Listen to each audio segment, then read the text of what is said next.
Naruto vs Hashirama, who would win in a 1v1? Hashirama is one of the strongest characters in the Naruto series. He has always been compared to numerous characters in this series because of his natural talent and the sheer strength he possesses. Hashirama was able to subdue both Madara and Kurama during a fight between the two, and not many shinobis are capable of doing that. However, this time, the first Hokage is being compared to the seventh Hokage, and fans want to understand who the winner would be in this situation. Let's take a look at some of the feats that these characters have achieved during the course of the series. This will give us some insight into who the stronger character is. Will Naruto beat Hashirama in a 1v1 fight? The protagonist struggled during his time at the academy but developed his skill along the way. Not only was he an Uzumaki, but also the nine-tailed Jinchuriki, which meant that his chakra reserves were ridiculously high. He was able to utilize Kurama's powers after a certain point in time. Another thing that the 7th Hokage managed to master was the Sage Mode, a feat not many shinobi can boast about. Jiraiya couldn't perfect the Sage Mode, and Orochimaru also failed to learn this technique. Moving on, Naruto also managed to add wind release to his Rasengan, which led him to create the Rasen Shuriken. The move's destructive capabilities are quite high. Fans witnessed what it did to Kakuzu.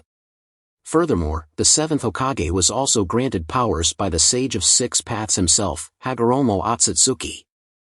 This led to the protagonist receiving the Six Paths Sage Mode transformation, which was one of his strongest forms.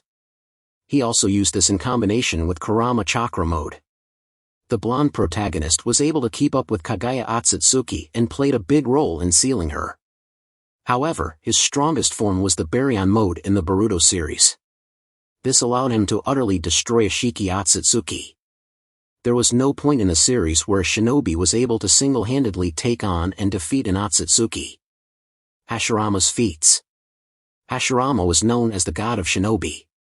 He mastered the Sage Mode as well and had a unique Kekkei Genkai, would release. He fought against Madara, one of the strongest shinobi to ever exist, who had the eternal Manjikyu Sharingan, and Kurama as well. Not only was Hashirama able to subdue Madara, who had his Susanoo, but he was also able to use his Sage Art, Gate of Great God, to pin Kurama down. The technique was effective because it also weakened Kurama's will to oppose Hashirama and free itself. Hashirama had superior speed and his reflexes were unmatched. Along with that, he had high chakra reserves which allowed him to execute advanced jutsus that drained him of his chakra. He also had the ability to heal himself without using hand signs. Final thoughts. Hashirama is an impressive shinobi, but cannot beat Naruto in his strongest form. The 7th Hokage's strength and combat abilities allowed him to thoroughly overwhelm a literal god by himself. Therefore, the protagonist would emerge victorious if the two ended up fighting in a 1v1 battle.